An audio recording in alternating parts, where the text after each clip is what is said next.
Okay, hi everyone. सो हम लोग EMT start करेंगे अब से, और ईएमटी में हमारा हिंदी मीडियम और इंग्लिश मीडियम दोनों का जाएगा। तो मैं नोट्स जो है वो आपको दोनों में ही शो करूंगी। सो हमारा चैप्टर 1 है scalar and vector field. Similarly अगर आप हिंदी में जाना चाहें तो यहाँ पे हो जाएगा अदिश और सदिश क्षेत्र। ठीक है, ओके, ये हमारा स्केलर एंड वेक्टर फील्ड हो जाएगा। तो एक्सप्लेन मैं इसमें करती रहूंगी और आपको कोई डेफिनेशन दिखानी है तो that I will show you in उसमें हिंदी में भी दिखा दूंगी। तो सबसे पहले देखिए, हमारे पास समझना जरूरी है कि स्केलर फील्ड क्या होता है और वेक्टर फील्ड क्या होता है। सबसे पहले अपन स्केलर फील्ड को देखते हैं। स्केलर फील्ड ये रहा, ठीक है। देखिए, दैट फील्ड और space in which a scalar quantity depends on the coordinate of the point of observation is called scalar field. जो जो चीजें मैं आपके ब्लू कलर से अंडरलाइन कर रही हूँ वही चीजें आपको इंपॉर्टेंट है और वही चीजें आपको याद रखनी है। ओके, सो सबसे पहले हमारे पास स्केलर फील्ड को हिंदी में कहते हैं अदिश क्षेत्र। ओके, यहाँ पे हिंदी में इसको क्या कहते हैं? अदिश क्षेत्र। अब इसकी डेफिनेशन क्या है? दैट फील्ड यानी कि ऐसा क्षेत्र और space in which a scalar quantity यानी कि भौतिक राशि, ऐसा फील्ड जिसमें कोई स्केलर क्वांटिटी जो है वो कोऑर्डिनेट्स पर डिपेंड करे। किसके कोऑर्डिनेट पे? जिस पॉइंट पर आप उसकी वैल्यू फाइंड आउट करना चाह रहे हैं। एक एग्जांपल देना चाहूंगी, जैसे कि मान लीजिए क्यू चार्ज होता है, अगर आप इससे आर डिस्टेंस पे यहाँ पर पोटेंशियल निकालें तो वो क्या मिलेगा अपन को? के क्यू अपॉन आर मिलेगा। लेकिन जैसे ही मैं यहाँ पर निकालूंगी तो ये पॉइंट डिफरेंट हो गया। तो सपोज ये डिस्टेंस r1 है तो के क्यू अपॉन r1 मिलेगा, और यहाँ पर कितना मिलेगा? के क्यू अपॉन r2। और हम जानते हैं जो पोटेंशियल होता है वो क्या होती है? स्केलर क्वांटिटी होती है, इसकी कोई डायरेक्शन नहीं होती है। तो अलग अलग लोकेशन पे आपको अलग अलग पोटेंशियल मिल रहा है। तो हमारी इस डेफिनेशन में ये चीज फिट हो रही है ना, कि ऐसा फील्ड या ऐसा स्पेस जिसमें कोई स्केलर क्वांटिटी यानी कि पोटेंशियल पॉइंट ऑफ ऑब्जर्वेशन के यानी जिस पॉइंट पर अपन वैल्यू निकालना चाह रहे हैं उसकी पोजीशन पर डिपेंड करे, इसको हम कहते हैं स्केलर फील्ड। सिमिलरली चलिए हिंदी में भी आपको ये डेफिनेशन एक बार दिखा देते हैं। तो ये देखिए, वह क्षेत्र या आकाश जिसमें किसी भौतिक राशि का मान प्रेक्षण बिंदु के निर्देशांकों पर निर्भर करता है उसे तो नॉर्मल भौतिक राशि का क्षेत्र कहते हैं। पर अभी अभी हमने देखा था स्केलर फील्ड। स्केलर फील्ड के लिए अपन क्या करेंगे?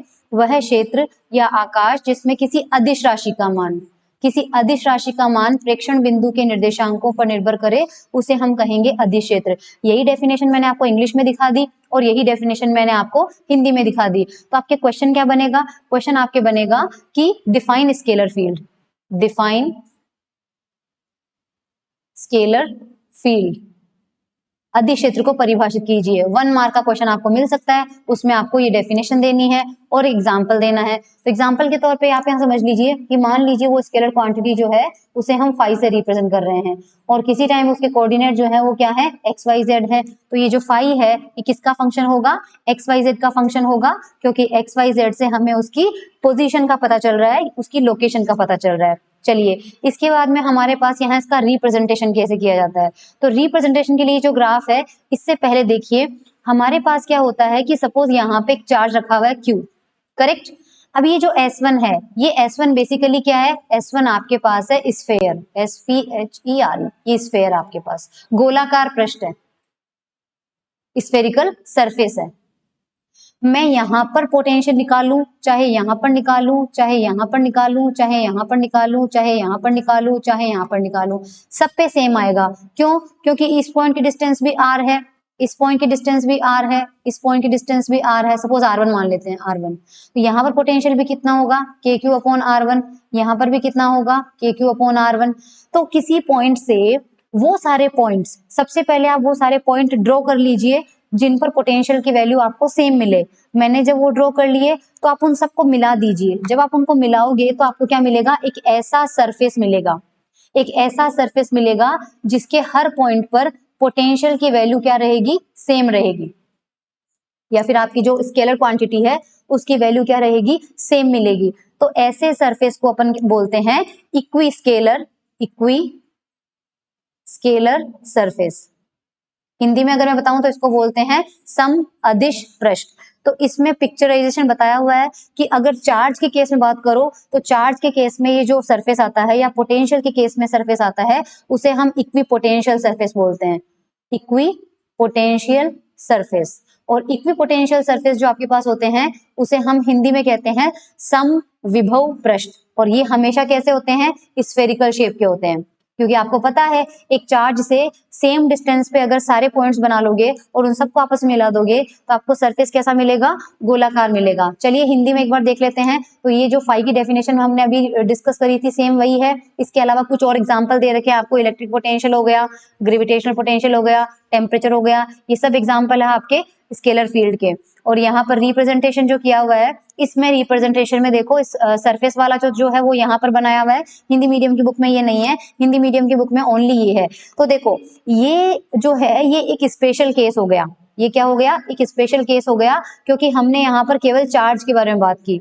जबकि नॉर्मल अगर कोई सी भी स्केलर क्वांटिटी होगी तो इसका मतलब उस क्वांटिटी का अगर हमें रिप्रेजेंटेशन करना है तो वो रिप्रेजेंटेशन कैसे किया जाएगा, सरफेसेस के द्वारा किया जाएगा। तो ये आपका सरफेस 1 हो गया और ये आपका सरफेस 2 हो गया। और इस पूरे सरफेस के हर पॉइंट पर क्या रहना चाहिए, उस स्केलर क्वांटिटी की वैल्यू क्या होनी चाहिए, सेम। तो देखो यहाँ पर φ1 ले लिया, यानी यहाँ पर भी अदिश राशि की वैल्यू φ1 है, यहाँ पर भी φ1 है, यहाँ पर भी φ1 है, यहाँ पर भी φ1 है। सिमिलरली ये सरफेस नंबर 2 हो गया, तो यहाँ पर मान लीजिए φ2 होगा, तो इसके हर पॉइंट पर अपन को पोटेंशियल की क्या वैल्यू मिलेगी, φ2 ही मिलेगी। तो हमेशा यह ध्यान रखना कि यहाँ से आपका सवाल क्या बनता है, यहाँ से आपका सवाल ये बनता है कि अगर कोई स्केलर फील्ड है और उसे ग्राफ में ड्रॉ करना है, तो ग्राफ में ड्रॉ करने के लिए हमें किस प्रकार की शेप की आवश्यकता पड़ेगी, तो वो शेप क्या होगा, सरफेस।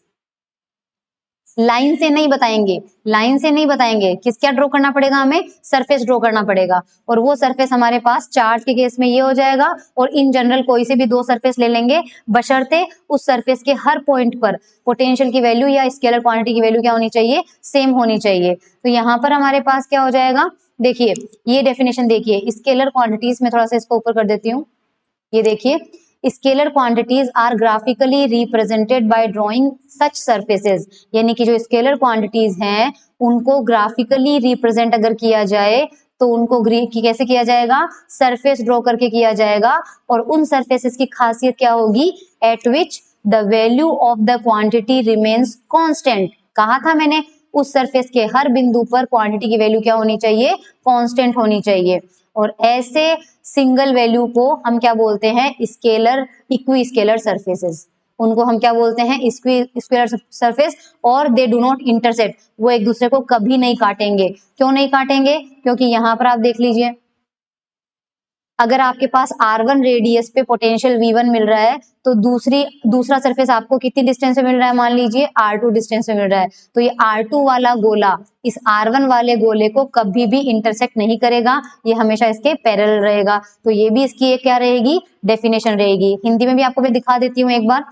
तो यहाँ पर देखिए, यदि किसी क्षेत्र या प्रेक्षण बिंदु, ये सदिश क्षेत्र आ गया हमारा, जस्ट अ मिनट, मैं आपको स्केलर पोटेंशियल फील्ड इक्विपोटेंशियल की जो डेफिनेशन मुझे आपको दिखानी है। हाँ, ये देखिए, अदिश राशि का ग्राफीय निरूपण क्षेत्र या आकाश में ऐसे पृष्ठ खींचकर किया जाता है जिन पर अदिश राशि का मान नियत होता है। यही मैंने आपको इंग्लिश में समझाया अपन को, ठीक है। ऐसे पृष्ठों को सम अदिश पृष्ठ कहते हैं। तो यहाँ से आपके पास 1 नंबर का और सवाल बनता है, क्या बनता है वो, सम अदिश पृष्ठ की परिभाषा दीजिए, डिफाइन इक्वी स्केलर सरफेस, ठीक है। और ये सम अदिश पृष्ठ परस्पर काटते नहीं हैं, ये आपको ध्यान रखना है। So I hope that is clear. यहाँ पे वो एग्जांपल है S1 S2 वाला जो मैंने इंग्लिश वाले उसमें बताया है। तो ये आपका है स्केलर फील्ड। चलिए अब हम क्या करते हैं, वेक्टर फील्ड के बारे में जानते हैं। तो ये आपके पास वेक्टर फील्ड है। वेक्टर फील्ड में कुछ भी चेंज नहीं होगा, same to same scalar field की जो डेफिनेशन है वही रहेगी। तो लेकिन बस वेक्टर के अंदर क्या होता है, वेक्टर के अंदर अपन क्या बात करते हैं, मैग्नीट्यूड के साथ साथ डायरेक्शन की भी बात करते हैं। तो इफ द मैग्नीट्यूड और डायरेक्शन और बोथ, या तो मैग्नीट्यूड या तो डायरेक्शन या फिर दोनों, of a vector quantity changes with the change in position of the point of observation, यानी जिस पॉइंट पर अपन वेक्टर की वैल्यू निकालना चाहते हैं, अगर वो वैल्यू उस पॉइंट की पोजीशन पे डिपेंड करे, स्थिति पर निर्भर करे, तो ऐसी क्वांटिटी जो है उसको अपन क्या बोलते हैं, वेक्टर फील्ड बोलते हैं। हिंदी में इसकी डेफिनेशन आप थोड़ा सा देख लीजिए एक बार। यदि किसी क्षेत्र के प्रेक्षण बिंदु की स्थिति में परिवर्तन करने से सदिश राशि के मान में या परिमाण में हो सकता है, या दिशा हो सकता है, या दोनों हो सकता है, उनमें परिवर्तन होता है, अर्थात सदिश राशि प्रेक्षण बिंदु के निर्देशांकों पर निर्भर करती है तो वह क्षेत्र सदिश क्षेत्र कहलाता है। इसका मतलब ये है, एग्जाम्पल के तौर पर आप सेम वो एग्जाम्पल लीजिए चार्ज का। क्यू चार्ज मान लीजिए आपने लिया है और इससे r1 डिस्टेंस पे आप इलेक्ट्रिक फील्ड की वैल्यू निकालिए तो कितना हो जाएगा, के क्यू अपॉन r1 स्क्वायर, साथ में डायरेक्शन लेनी पड़ेगी कौन सी, r1 कैप। अब अगर मैं इसी डायरेक्शन में यहाँ पर r2 ले लेती हूँ तो यहाँ पर क्या होगा कि मैग्नीट्यूड तो सेम होगा, मतलब इधर भी मैं r1 ले लेती हूँ, मतलब मैग्नीट्यूड r1 है, यानी कि r1 का मैग्नीट्यूड और R2 का मैग्नीट्यूड बराबर है, लेकिन आप साफ साफ देख सकते हैं कि दिशा दोनों की अलग अलग हो गई। तो मैग्नीट्यूड तो यहाँ पर भी के क्यू अपॉन R1 स्क्वायर आएगा, लेकिन डायरेक्शन क्या आ जाएगी आपके पास, R2 आ जाएगा, तो R2 का कैप। कुल मिला के Q से चारों तरफ आप समान दूरी पर भी चलते हैं तो भी यहाँ पर इलेक्ट्रिक फील्ड E1 मिलेगी, यहाँ पर E2 मानी जाएगी, यहाँ पर E3 मानी जाएगी और यहाँ पर E4 मानी जाएगी, क्योंकि इन सबकी चार्ज से दूरियां तो समान है लेकिन जो डायरेक्शन है वो क्या हो गया, बदल गया। तो इस केस के अंदर हम डेफिनेशन क्या देंगे कि अगर किसी क्षेत्र के प्रेक्षण बिंदु की स्थिति में परिवर्तन करने से सदिश राशि के मान में परिवर्तन हो जाता है, यानी पॉइंट ऑफ ऑब्जर्वेशन अलग अलग जगह लेंगे तो वो वेक्टर क्वांटिटी जो है वो हमें अलग अलग मिलेगी, तो उसे हम क्या कहेंगे, वेक्टर फील्ड कहेंगे। इसके एग्जाम्पल क्या क्या है, electric field intensity, magnetic field intensity, gravitational field intensity, ये सब आपके पास एग्जांपल है वेक्टर फील्ड के। तो अगर मान लीजिए इन जनरल कोई वेक्टर क्वांटिटी है ए, पिछले केस में हमने क्या लिया था फाई और उसके ऊपर अपने वेक्टर का निशान नहीं लगाया था क्योंकि वो स्केलर क्वांटिटी थी। इस बार अगर ए कोई वेक्टर क्वांटिटी है और वो कोऑर्डिनेट एक्स वाई जेड पर डिपेंड कर रही है तो उसे हम क्या कहेंगे, a is a function of x y z, क्योंकि एक्स वाई जेड बदलने से उस ए का मान भी बदल जाता है। नेक्स्ट हमारे पास आता है कि जैसे हमने स्केलर क्वांटिटी को ग्राफ में रिप्रेजेंट करने के लिए किसकी हेल्प ली थी, सरफेस की हेल्प ली थी, वैसे ही वेक्टर क्वांटिटी को या वेक्टर फील्ड को ग्राफ में दर्शाने के लिए हम किसकी हेल्प लेंगे, रेखाओं के द्वारा। लाइन से इसका रिप्रेजेंट किया जाता है और इन लाइंस को हम क्या बोलते हैं, फील्ड लाइंस बोलते हैं या फिर फ्लक्स लाइंस बोलते हैं। ठीक है, अब देखो वेक्टर फील्ड में इन लाइंस को इस प्रकार ड्रॉ किया जाता है, वेक्टर फील्ड में इन लाइंस को इस तरह से ड्रॉ किया जाता है कि इनके किसी भी पॉइंट पर अगर हमने कोई टेंजेंट यानी स्पर्श रेखा खींच दी तो वो उस पर्टिकुलर पॉइंट पर वेक्टर फील्ड की डायरेक्शन को रिप्रेजेंट करेगी। जैसे कि मैं आपको बताना चाहूं, just a minute,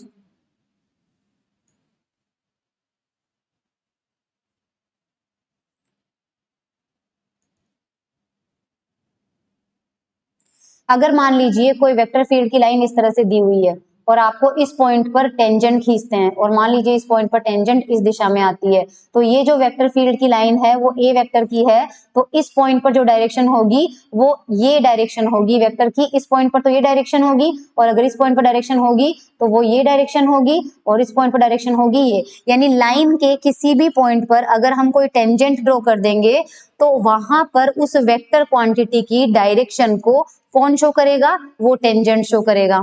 okay, I hope this is clear, just a minute. अब इंग्लिश में भी थोड़ा सा मैं बता देती हूँ आपको। ये देखिए इंग्लिश में हमारे पास वेक्टर फील्ड, ये डेफिनेशन बताती हूँ सबसे पहले। डेफिनेशन आई होप मैंने, हाँ डेफिनेशन, इफ द मैग्नीट्यूड और direction of both of a vector quantity changes with change in position of point of observation then it is the vector quantity depends on the coordinate of the point of observation, the field is called vector field. I hope that is clear. Example electric field, magnetic field, gravitational field आ गया। और अगर express करना है तो ये देख लीजिए a is a function of x y z, और ग्राफ में कैसे रिप्रेजेंट करेंगे, ये देखिए ग्राफ में लाइन बनाई हुई है, जैसे मैंने अभी एग्जांपल में बताई थी, ये लाइन बनाई है P से लेके Q तक, और इस लाइन में इस पर्टिकुलर पॉइंट पर हमने थोड़ा सा एरिया एलिमेंट लिया है, कोई एरिया एलिमेंट ऐसा जिसके अंदर से ये लाइन गुजरे, और वो एरिया की जो डायरेक्शन है वो डीए डायरेक्शन है और डीए वर्टिकली है, क्योंकि आपने देखा होगा कि कोई भी जो एरिया होता है उसका एरिया वेक्टर हमेशा उसके परपेंडिकुलर डायरेक्शन में लिया जाता है। तो इस पॉइंट पर खींची गई टेंजेंट रेखा ये आ रही है आपके पास और ये ए की डायरेक्शन को रिप्रेजेंट कर रही है। तो इंग्लिश में एक बार रीड कर देती हूँ, vector fields are graphically represented by lines, line से इनको रिप्रेजेंट किया जाता है। These lines are called field lines और फ्लक्स लाइंस, जो कि मैंने बताया था इन्हें फील्ड लाइन या फ्लक्स लाइन कहते हैं। These lines are drawn in the field in such a way, यानी इन लाइंस को फील्ड में ऐसे ड्रॉ किया जाता है such that the tangent at any point, किसी भी बिंदु पर खींची गई स्पर्श रेखा of the line gives the direction of the vector field at that point. किसी भी पॉइंट पर खींची गई टेंजेंट उस पॉइंट पर वेक्टर की डायरेक्शन को रिप्रेजेंट करेगा। ओके, ये इलेक्ट्रिक और मैग्नेटिक फील्ड में भी हमारे पास ड्रॉ की जाती है। ओके, और अगर इसका मैग्नीट्यूड बताना है तो वो हमारे पास क्या होता है, ये पार्ट अभी आप छोड़ दीजिए, ये जब फ्लक्स आएगा तो फ्लक्स के अंदर मैं एक्सप्लेन कर दूंगी इसको, क्योंकि ये फ्लक्स बताता है। ठीक है, the number of field lines passing through some element area element per unit area represents the magnitude of vector field. तो ये मैं थोड़ा सा आपको बता देती हूँ, जस्ट अ मिनट। हाँ, हिंदी में समझते हैं पहले, फिर इंग्लिश में मैं आपको समझा दूंगी तो आसान रहेगा हिंदी वाले बच्चों के लिए भी। विद्युत एवं चुंबकीय क्षेत्र में खींची गई बल रेखाएं कहलाती है क्षेत्र के किसी बिंदु पर सदिश क्षेत्र के परिमाण को व्यक्त करने के लिए क्षेत्र रेखा के लंबवत एक क्षेत्रफल अल्पांश लेते हैं। देखो, ये बोलना चाह रहा है कि सपोज आपके पास लाइन इस तरह से है।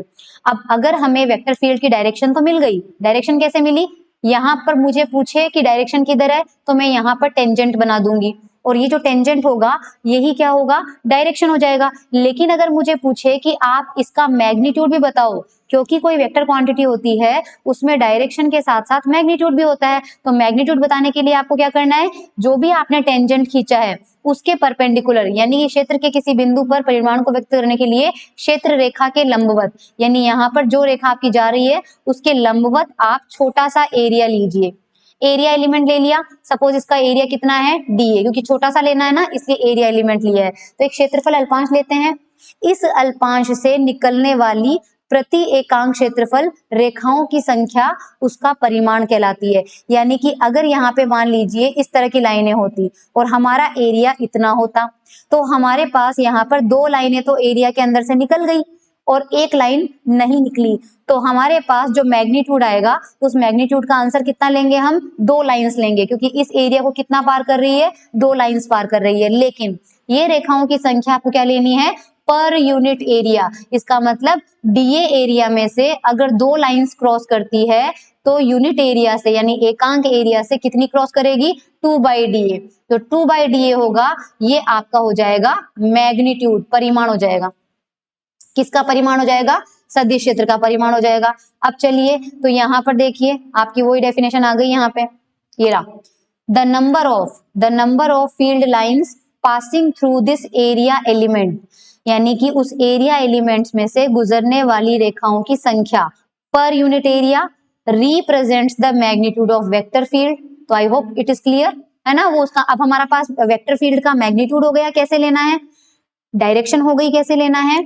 Hence, the magnitude of vector field at any point is equal to the number of field lines going out of an area element taken perpendicular to the direction of the vector field at that point per unit area। ये यही समझाना चाह रहा है कि जो magnitude होगा किसी वेक्टर फील्ड का किसी भी पॉइंट पर वो इक्वल होगा किसके, नंबर ऑफ लाइंस जो कि उस एरिया एलिमेंट को क्रॉस करके जा रही है, और वो एरिया आपको वेक्टर फील्ड अगर ऐसे है तो उसके परपेंडिकुलर लेना पड़ेगा।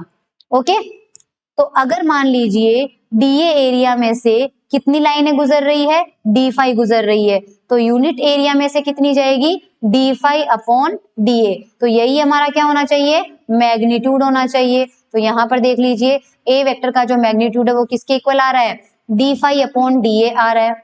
अब D5 तो क्या है, सिर्फ नंबर को रिप्रेजेंट कर रहा है, तो नंबर क्या होता है, उसकी कोई डायरेक्शन नहीं होती है, तो इस क्वांटिटी में डायरेक्शन किसके पास है, एरिया के पास है। इसलिए जो वेक्टर फील्ड है उसमें अगर आप दोनों चीजें मिक्स करना चाहते हो, यानी आप मैग्नीट्यूड भी लिखना चाहते हो साथ में उसकी डायरेक्शन भी बताना चाहते हो, तो मैग्नीट्यूड तो आ गया D5/DA और डायरेक्शन आपका एन कैप आ जाएगा। अब ये एन कैप किधर लेना है, तो ध्यान रखिए N cap is the unit vector which is perpendicular to the area DA which is in this state also represents the direction of vector of A।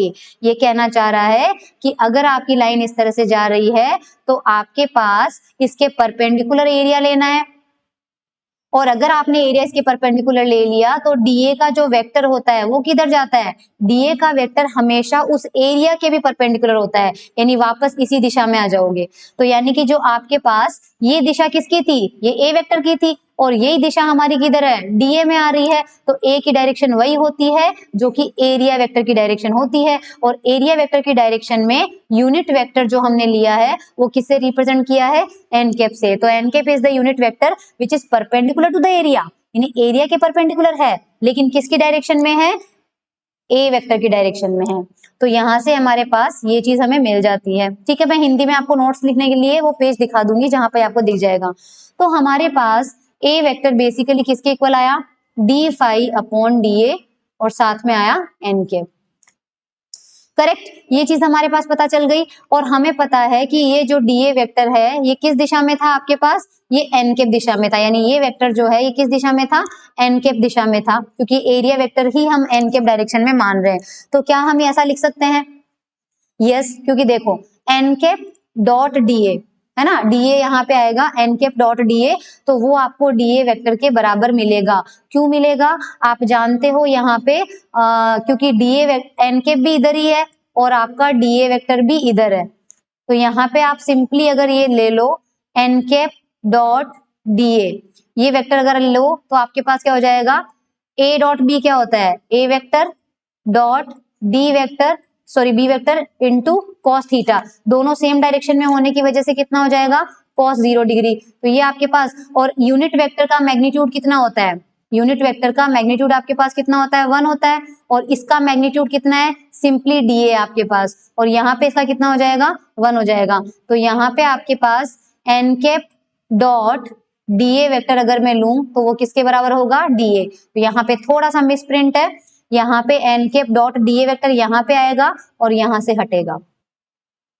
ठीक है, तो ये मैंने बता दिया है, एन कैप के साथ जब डीए का डॉट प्रोडक्ट लेते हैं तो आपको क्या मिलेगा, डीए मिलेगा। ऑल्दो आगे सही लिखा है इन्होंने, बिल्कुल सही लिखा है। तो यहाँ पर देखिए हमारे पास सिंपली क्या हो जाता है, अब ये चीज हमें मिल गई। अब हमें यहाँ पे क्या करना है, taking the dot product of unit vector n cap with the vector field a. ये कह रहा है कि ए वेक्टर के साथ अगर हम एन कैप का डॉट प्रोडक्ट ले तो हमें क्या मिलेगा। तो देखिए ये ए वेक्टर डॉट एन कैप हो जाएगा। ए वेक्टर की वैल्यू हमें क्या मिली थी, ए वेक्टर की वैल्यू हमें मिली थी ये इतनी, ये आप बैक करके वीडियो देख लीजिएगा। डॉट आपका कितना आ जाएगा, एन कैप आ जाएगा। तो N cap dot N cap, N cap dot N cap क्या मिलता है आपको, 1 मिलता है। क्यों, क्योंकि मोड ऑफ एन कैप और कॉस 0, किसी भी यूनिट वेक्टर का मैग्नीट्यूड 1 होता है, ये भी 1 ये भी 1, तो ये 1 आ गया आपके पास। तो सिंपली आपको क्या मिल गया, D phi upon D A. तो यहाँ से अगर डी फाई की वैल्यू निकालोगे तो इस डी ए को क्या करना पड़ेगा, क्रॉस मल्टीप्लीकेशन से इधर भेजना पड़ेगा। तो डी फाई आपका आ जाएगा किसके इक्वल में, A dot N D A, और ये एन डी ए को मिला के हम क्या लिख सकते हैं, डी ए वेक्टर। क्यों, क्योंकि आपको पता है किसी भी सदिश राशि को रिप्रेजेंट करने के लिए हमेशा आपने देखा होगा कई बार लिखा होता है 2i cap plus 3j cap, यानी उसका मैग्नीट्यूड लिखा जाता है फिर उसकी डायरेक्शन लिखी जाती है, राइट। तो इसी तरह से यहाँ पर इस जगह देखिए, इस जगह क्या लिखा हुआ है, मैग्नीट्यूड कितना है डीए और उसकी डायरेक्शन कितनी है एन कैप, तो दोनों को मिला के आप क्या लिख सकते हैं, डीए वेक्टर लिख सकते हैं। क्योंकि आपने देखा होगा आर कैप बेसिकली क्या होता है, R vector upon magnitude of R. तो यहाँ से आर वेक्टर की वैल्यू क्या मिल जाएगी आपको, मैग्नीट्यूड ऑफ आर को अगर मैं सिंपली आर लिख देती हूँ तो आर इंटू आर कैप। उसी तरह से हमारे पास डीए वेक्टर, ये रहा डीए वेक्टर, ये किसके बराबर हो सकता है, डीए का मैग्नीट्यूड जो कि यहाँ लिखा हुआ है और आर कैप जो कि यहाँ लिखा हुआ है। ठीक है, तो इसे ए डॉट डी ए, ये हमारे पास फ्लक्स का फॉर्मूला यहाँ पर आ चुका है।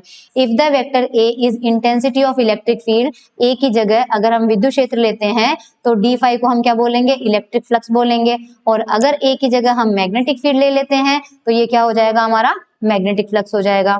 ठीक है, तो ये हमारे पास वेक्टर फील्ड की भी बात आ गई। वेक्टर फील्ड भी क्या होते हैं, ये भी कभी भी वेक्टर फील्ड की लाइनें एक दूसरे को इंटरसेक्ट नहीं करती है। ये इंटरसेक्ट क्यों नहीं करती है, क्योंकि देखो एक लाइन ऐसी है और एक लाइन ऐसी है, अगर इनको इंटरसेक्ट कर लिया और आपसे कोई पूछे कि इस पॉइंट पर वेक्टर फील्ड की डायरेक्शन कैसी होगी, तो पहली वाली लाइन के हिसाब से तो स्पर्श रेखा यानी टेंजेंट इधर आएगी और दूसरी वाली लाइन के हिसाब से टेंजेंट रेखा इधर जाएगी। तो एक ही पॉइंट पर ए वेक्टर की 2 डायरेक्शन हो गई, कभी भी एक पॉइंट पर 2 डायरेक्शन पॉसिबल नहीं हो सकती, इसलिए ये लाइनें कभी एक दूसरे को काटती नहीं है। सो ये हमारा, अब मैं हिंदी मीडियम में थोड़ा सा दिखा देती हूँ आपको, अगर नोट्स प्रिपेयर करने हो तो आपको। तो ये देखिए नोट्स आपका वो का वो ही है, और a डॉट डी फाई है, ये डेरिवेशन है हमारा। ये डेरिवेशन थोड़ा सा हिंदी में अलग है, इसलिए मैं आपको समझा देती हूँ हिंदी वाला भी। जो इंग्लिश मीडियम वाले बच्चे हैं वो फॉरवर्ड कर सकते हैं वीडियो। तो माना किसी बिंदु पर बल रेखाओं के संबंध डीए से, मान लीजिए डीए क्षेत्रफल में से डी फाई निकल रही है, तो मैग्नीट्यूड तो मैंने बता रखा है डी फाई बाय डीए होगा, और अगर वेक्टर फॉर्म में लिखेंगे तो एन कैप आ जाएगा। तो सिमिलरली अपन को क्या करना है, आप चाहें तो ये डेरिवेशन वो मत लीजिए, ये वाला पार्ट जो है आप स्किप कर सकते हैं, स्किप कर सकते हैं। और सेम इंग्लिश वाले नोट्स में हमने जो लिखा है वो यहाँ से शुरू होता है, a dot N is equal to ये हो जाएगा, इसको भी आप स्किप कर सकते हैं, वो अपन को समझा हुआ है। और डी फाई की वैल्यू ये आ जाएगी, और देखो डी फाई भी इसमें से समान अपन को मिल रहा है। तो I hope that is clear. Next topic है हमारा अदिश क्षेत्र की प्रवणता, ग्रेडियंट ऑफ स्केलर फील्ड। ये किसी काम के नहीं है, हाँ ये ग्रेडियंट ऑफ स्केलर फील्ड हमारे लिए बहुत इंपॉर्टेंट है। देखो gradient of scalar field, physical significance and formalism, यहाँ पर ये किस नाम से है, अदिश क्षेत्र की प्रवणता, gradient of scalar field. Okay, तो सबसे पहले मैं इसको हिंदी में समझाऊंगी और इस बार इंग्लिश वालों को नोट्स बताऊंगी, है ना। तो सपोज हमारे पास किसी स्केलर फील्ड में, या इंग्लिश आई थिंक कंफर्टेबल ज्यादा रहेगा, तो मान लीजिए आपके पास कोई स्केलर फील्ड है, उसमें दो सरफेस हैं S1 S2। थोड़ी देर पहले समझाया था कि S1 S2 जो है वो ऐसे सरफेसेस हैं जो कि इक्वी पोटेंशियल है। अगर वो इक्वी पोटेंशियल है तो S1 S2 पर पोटेंशियल की वैल्यू सेम रहेगी। तो जो S1 सरफेस पर है उस पर सब जगह पोटेंशियल की वैल्यू फाई है, और जो S2 है उस पर सब जगह पोटेंशियल की वैल्यू मान लीजिए कितनी है, फाई प्लस डेल फाई है। ठीक है, हमने कोई पॉइंट लिया है P, जो कि यहाँ पर बनाया हुआ है P, ये देखिए P है। ठीक है, उसका ओरिजिन से अगर P की लोकेशन देखो तो वो क्या है, R वेक्टर उसकी पोजीशन वेक्टर है। इसी तरह से Q पॉइंट हमने लिया है जो कि किस सरफेस पे मौजूद है, S2 पे। P आपका S1 पे है, Q आपका S2 पे है। Q की जो लोकेशन है वो अगर ओरिजिन से देखी जाए तो साफ साफ पता चल रहा है कि P से ज्यादा दूरी पर है Q, तो उसके लिए हमने मान लिया R प्लस डेल्टा R। तो अगर P और Q के बीच में दूरी निकालो तो वेक्टर ट्राइंगल लगाओ आप। वेक्टर ट्राइंगल आपने पढ़ा होगा कि ओरिजिन से एक वेक्टर अगर ऐसे जा रहा है, फिर एक वेक्टर आपका ऐसे जा रहा है, और एक वेक्टर ऐसे सामने से आ रहा है ना। तो दिस इज R, और ये आपका है मान लीजिए x, जिसकी वैल्यू हमें निकालनी है ना, और ये आपका है R प्लस डेल्टा R। तो वेक्टर ट्राइंगल लो क्या कहता है आपका, जिधर एरो बढ़ते जा रहा है सबसे पहले R लीजिए, R वेक्टर प्लस उसके बाद आ जाएगा आपका x, और क्योंकि ये सामने से मिल रहे हैं ऑपोजिट डायरेक्शन में तो ये किसके इक्वल होंगे, R प्लस डेल्टा R। तो यहाँ से x की वैल्यू निकालिए, तो x की वैल्यू कितनी हो जाएगी, R plus delta R minus R से R कैंसिल हो जाएगा, x की वैल्यू कितनी आ जाएगी, डेल्टा R। तो पिक्चर में हमारे पास ये वाली जो x है वो किससे रिप्रेजेंट की हुई है, PQ डिस्टेंस से। तो PQ वेक्टर हमारे पास कितना आ जाएगा, डेल्टा R वेक्टर आ जाएगा। मैं इंग्लिश वाला पेज इसलिए लेती हूँ क्योंकि ये थोड़ा सा विड्थ ज्यादा है तो मुझे लिखने के लिए स्पेस मिल जाता है। Okay, I hope that is clear. अब हम क्या करते हैं, तो हमारे पास यहां तक हो चुका है, ये देखिए PQ का डिस्प्लेसमेंट हमने यहां तक निकाल लिया है, PQ हमारे पास R हो गया। अब देखो the rate of change of scalar function in direction PQ, Hindi में बोल देती हूँ, ये कह रहा है PQ दिशा में अदिश राशि के परिवर्तन की दर, PQ दिशा में अदिश राशि के परिवर्तन की दर कितनी होगी। तो P से आप Q में जाइए, P बिंदु पर पोटेंशियल की वैल्यू कितनी है, फाई।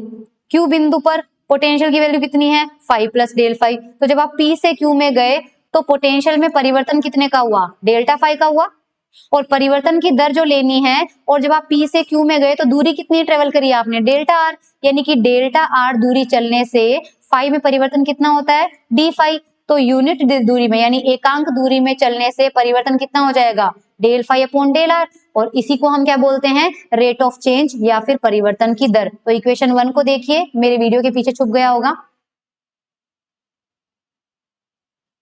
ये देखिए rate of change of scalar function in the direction of PQ कितना आ जाएगा, del phi upon del R आ गया। Now the minimum distance PR is equal to delta N between the surfaces S1 and S2 will be in the direction of their normal।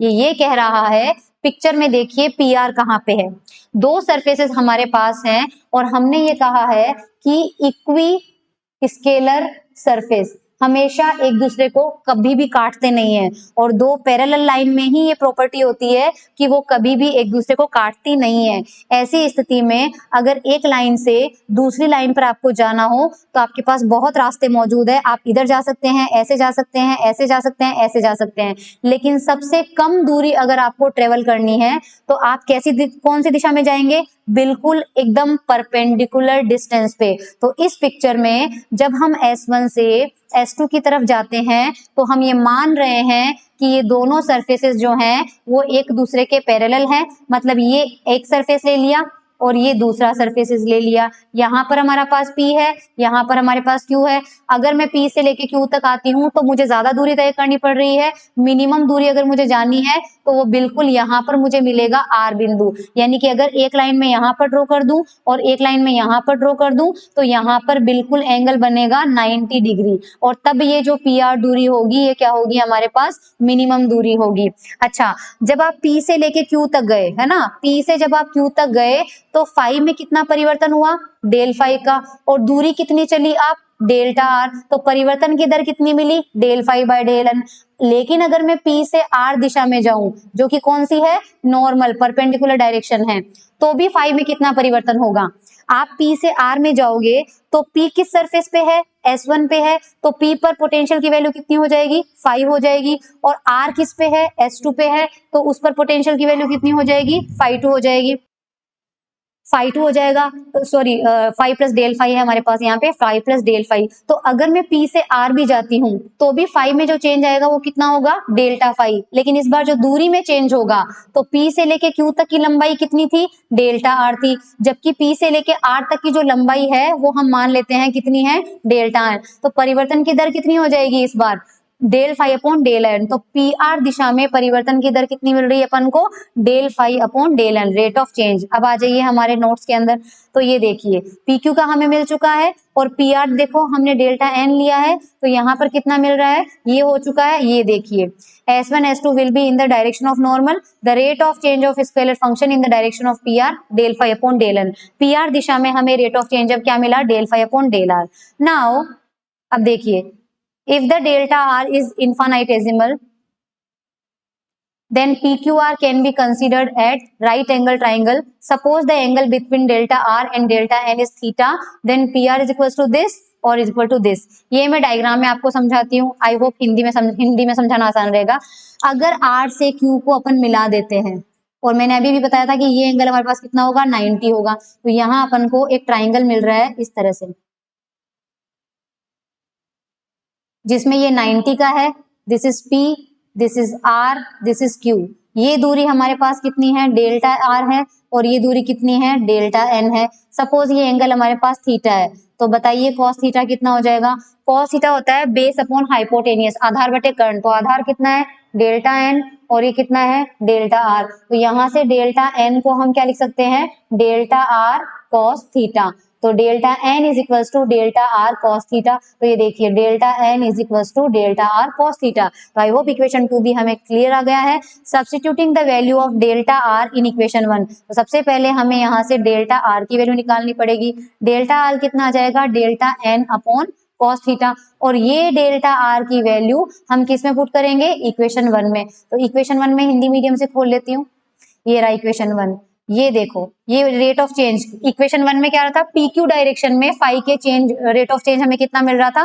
Del phi by del R. इसमें हम delta R की जगह कौन सी value put करेंगे? ये वाली value put करेंगे। तो हमें कितना मिल जाएगा? ये देखिए rate of change of phi in the direction of PQ, जो कि पहले कितना आ रहा था? Del phi upon del r आ रहा था। अब डेल्टा आर की जगह हमने क्या वैल्यू पुट कर दी? डेल्टा आर की जगह पुट कर दिया delta N upon cos theta. तो कॉस थीटा ऊपर चला जाएगा, तो हमें एक्सप्रेशन मिल गया ये। Now the maximum value of cos theta is 1। तो अगर ये rate of change PQ direction में हमें मैक्सिमम चाहिए, अगर हमें ये डायरेक्शन मैक्सिमम चाहिए, तो delta phi upon delta R की मैक्सिमम वैल्यू अगर अपन लेते हैं तो कॉस थीटा की मैक्सिमम वैल्यू कितनी हो जाती है? 1। और ये आंसर कितना आ जाएगा? Del phi upon del N. ठीक है। अगर मान लीजिए लिमिटिंग केस लेते हैं तो डेल्टा को डी से रिप्लेस करेंगे तो हमारे पास ये एक्सप्रेशन आ जाएगा। तो hence the rate of change of scalar function is maximum in the direction perpendicular to the equal surface, यानी कि अगर आप दो सरफेस ऐसे ले रहे हो, एक पे आप पॉइंट ले रहे हो, एक पे आप, तो आप किसी रैंडम डायरेक्शन में जाओगे, इधर डेल्टा आर है, और अगर परपेंडिकुलर डायरेक्शन में जाओगे, इधर डेल्टा एन है, तो रेट ऑफ चेंज आपको मैक्सिमम किधर मिलेगा, नॉर्मल डायरेक्शन में मिलेगा, क्योंकि आर की डायरेक्शन में अगर आपने मैक्सिमम अप्लाई भी कर दिया तो आपको रिजल्ट क्या मिल रहा है, एन वाला मिल रहा है, यानी rate of change of maximum किधर मिलेगा, परपेंडिकुलर डायरेक्शन में। और ये वैसे भी आप देख सकते हो, देखो एक डायरेक्शन में आपको delta five by del r मिल रहा है, एक में आपको delta five upon del n मिल रहा है, ये तो दोनों में सेम है, यानी न्यूमरेटर तो दोनों में सेम है, ये वैल्यू ज्यादा है तो सपोज ये वैल्यू 1 है, ये भी वैल्यू 1 है, और ये हमें ज्यादा लेना है तो इसको 3 ले लेते हैं, और ये वैल्यू कम है, छोटी है, ऑब्वियसली दो परपेंडिकुलर लाइनें हैं, ये लाइन लंबी है, ये छोटी है, तो इसकी वैल्यू 2 ले लो, इसको 3 ले लो, तो ये रेट मिल रही है 1/3 और ये रेट मिल रही है 1/2, तो बड़ा कौन सा हुआ, 1/2 हुआ। तो मैक्सिमम रेट ऑफ चेंज हमेशा कौन सी डायरेक्शन में मिलेगी आपको, परपेंडिकुलर डायरेक्शन में मिलेगी, और इस मैक्सिमम रेट ऑफ चेंज को ही हम क्या कहते हैं, ग्रेडियंट बोलते हैं। तो किसी स्केलर फील्ड में the maximum rate of change of scalar function is known as gradient of scalar field.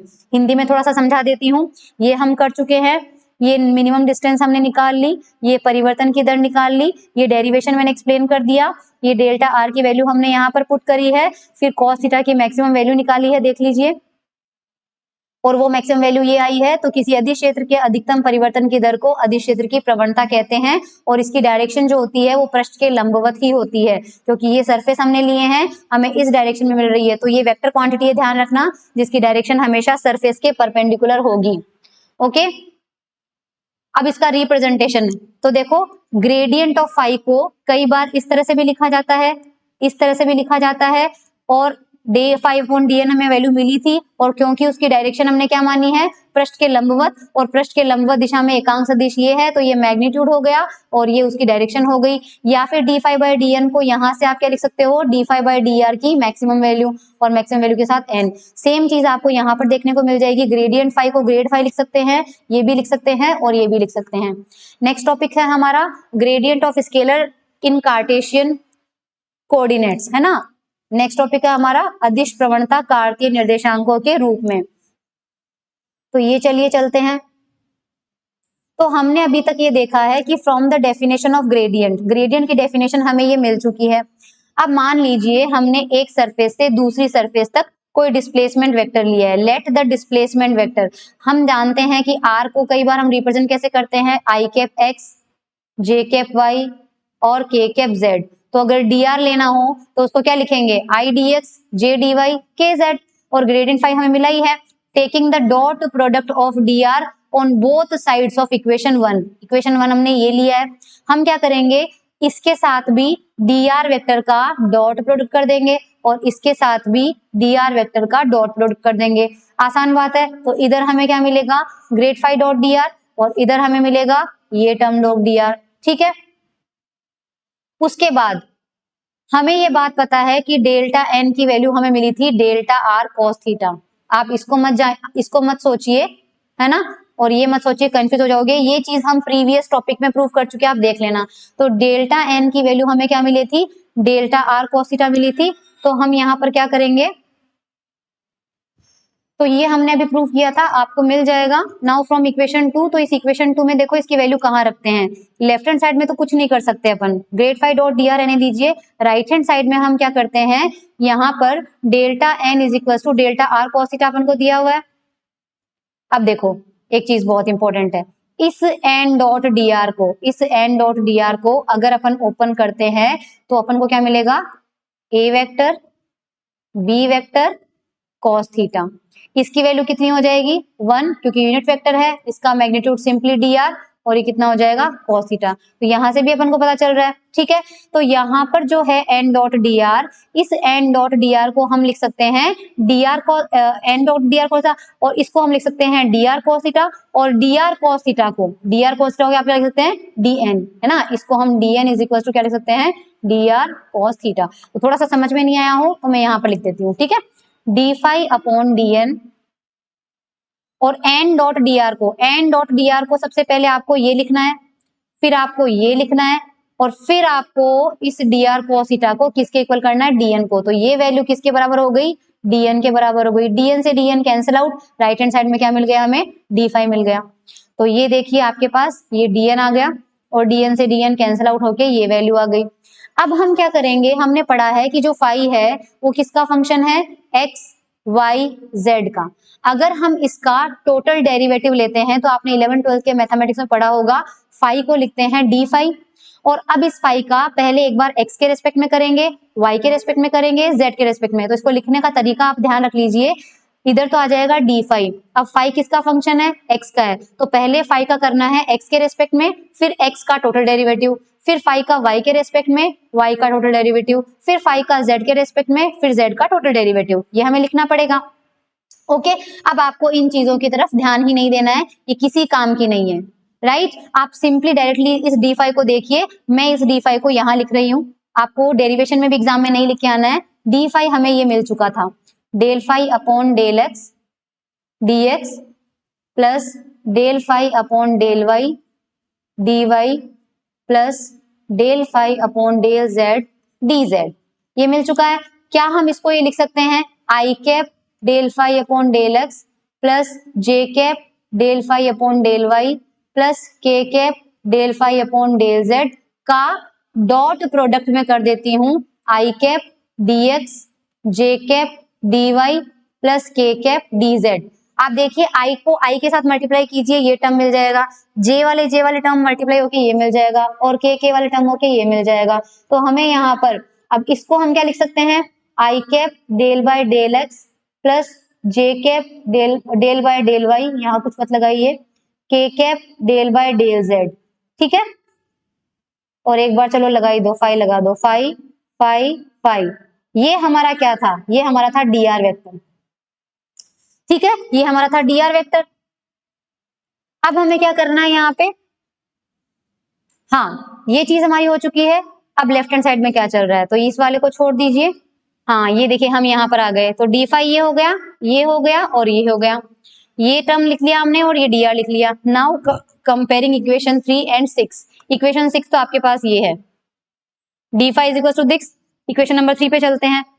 Equation number 3 ये है, grad phi dot D R is equal to D phi. मैं लिख देती हूँ यहाँ इक्वेशन 6 के साथ में। इक्वेशन 3 जो है वो हमें ये मिली है, grad phi dot D R is equal to D phi. अगर हम इसको कंपेयर करें तो देखो इसका एक साइड और इसका एक साइड सेम है, तो जाहिर सी बात है इसका दूसरा साइड और इसका दूसरा साइड वो भी सेम होंगे।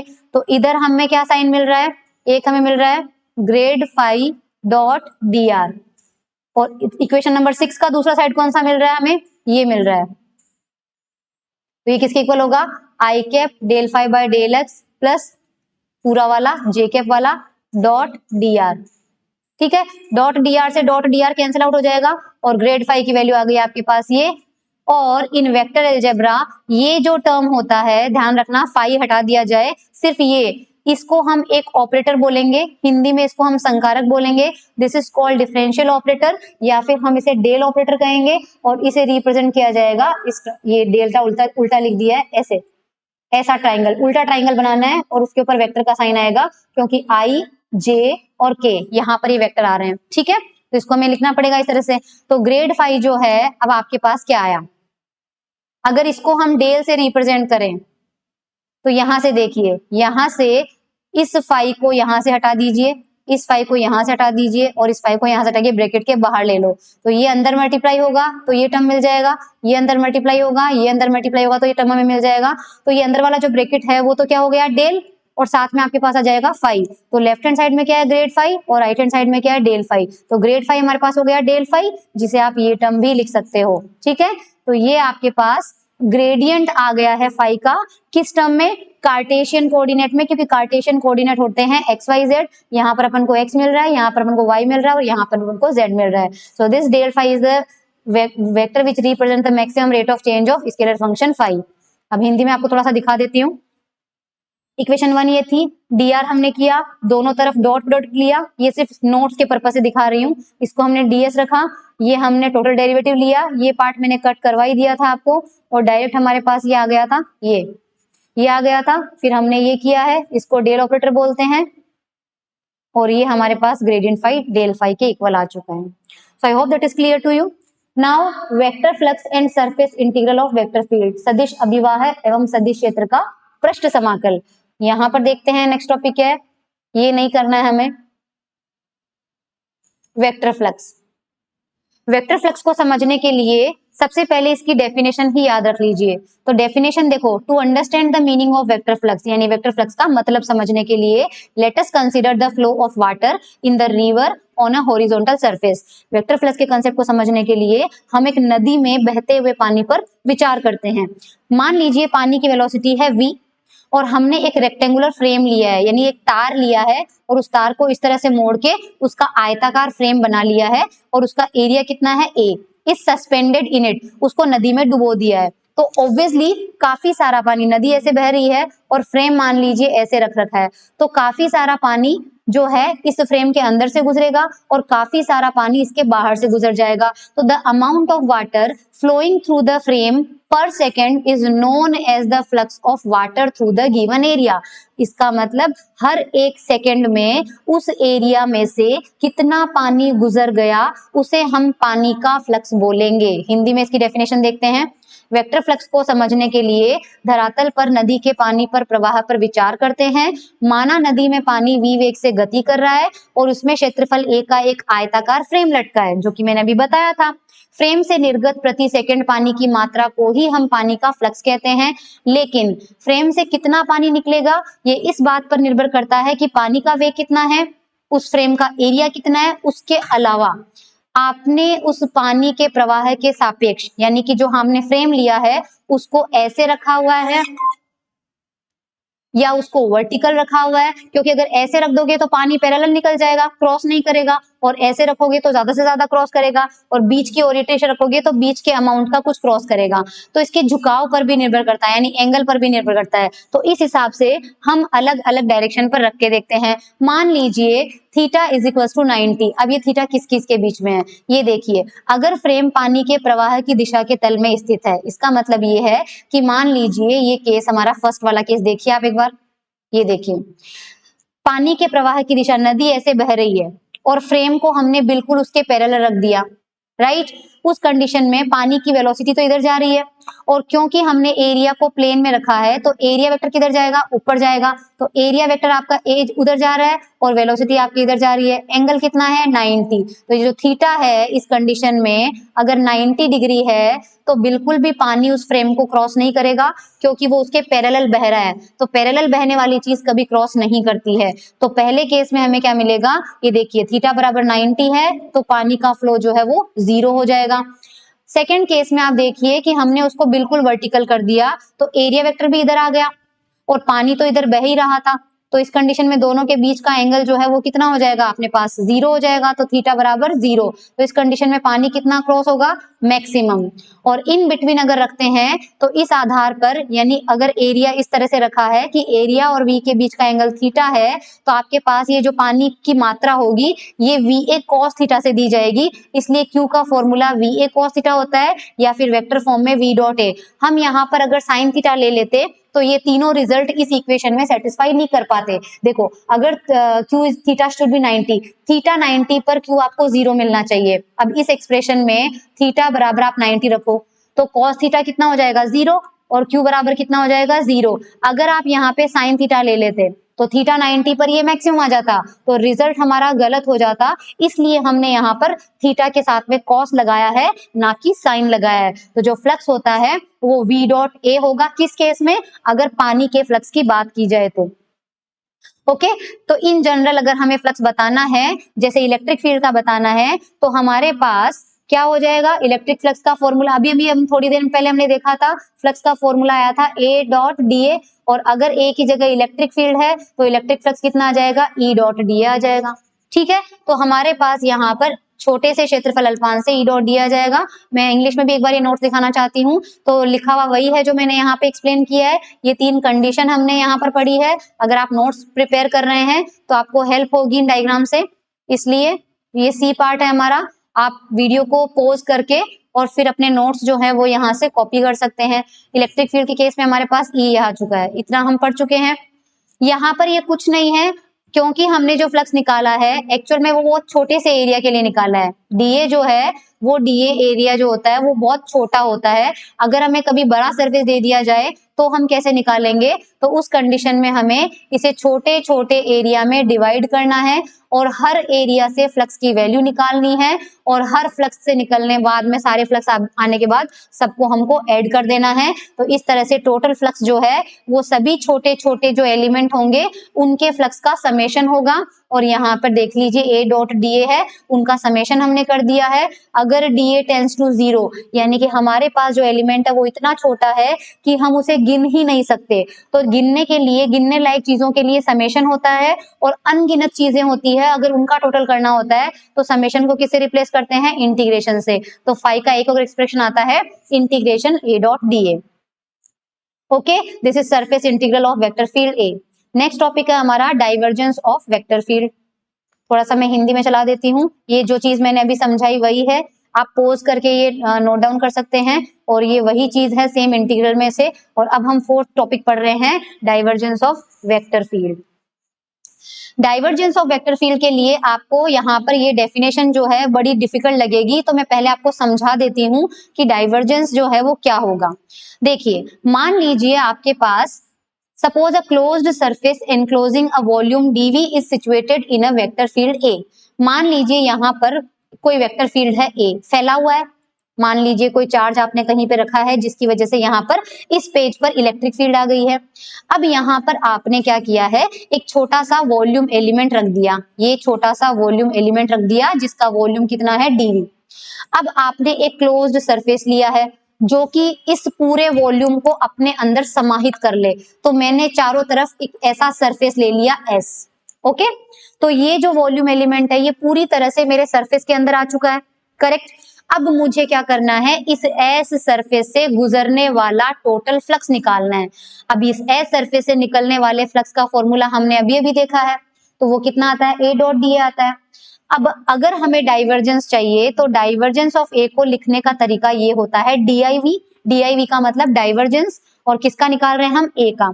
तो ये डाइवर्जेंस ऑफ ए की डेफिनेशन क्या होगी कि आपको सबसे पहले टोटल फ्लक्स इस सरफेस से, मान लीजिए इस वॉल्यूम से एक लाइन इधर आ रही है, एक लाइन इधर जा रही है, एक लाइन इधर जा रही है, एक लाइन इधर जा रही है, तो इस एस सरफेस से निकलने वाली सारी जो लाइंस है उनसे आपको फ्लक्स मिल जाएगा। तो वो टोटल फ्लक्स कितना होगा, फाई। अब हम जानते हैं कि ये जो फ्लक्स फाई है ये कितने आयतन से निकल रहा है, डीवी आयतन से। तो देखिए, अगर डीवी वॉल्यूम से फाई फ्लक्स निकल रहा है तो यूनिट वॉल्यूम से कितना निकलेगा, फाई बाई डीवी, और इसी फाई बाई डीवी को हम बोलते हैं डाइवर्जेंस ऑफ ए। तो यहाँ पर देख लीजिए आप एक बार, divergence of a is nothing but, ये आपका फाई है, ये फाई था ना, फाई, और इसको किससे डिवाइड किया गया है, डीवी से। और इस कंडीशन में ये जो वॉल्यूम एलिमेंट है ये आपको बहुत ही छोटा सा लेना है, इसलिए यहाँ पर क्या लगाई हुई है, लिमिट लगाई हुई है। तो अब अपन डाइवर्जेंस की डेफिनेशन पे चलते हैं। सो द वेक्टर फ्लक्स पर यूनिट वॉल्यूम, वेक्टर फ्लक्स का मतलब फाई, पर यूनिट वॉल्यूम का मतलब इसको डिवाइड करना है डीवी से। तो द वेक्टर फ्लक्स पर unit volume emerging out of the closed surface of a volume element, यानी इमर्जिंग आउट मतलब जो कि बाहर निकल रहा है, तो phi per unit volume element emerging out यानी जो बाहर आ रहा है, किस सरफेस से, एस सरफेस से, ऑफ अ वॉल्यूम एलिमेंट यानी DV in a vector field, जो कि वेक्टर फील्ड में प्रेजेंट है, that is called divergence of vector field. तो ये इसकी जो है वो डेफिनेशन है ना।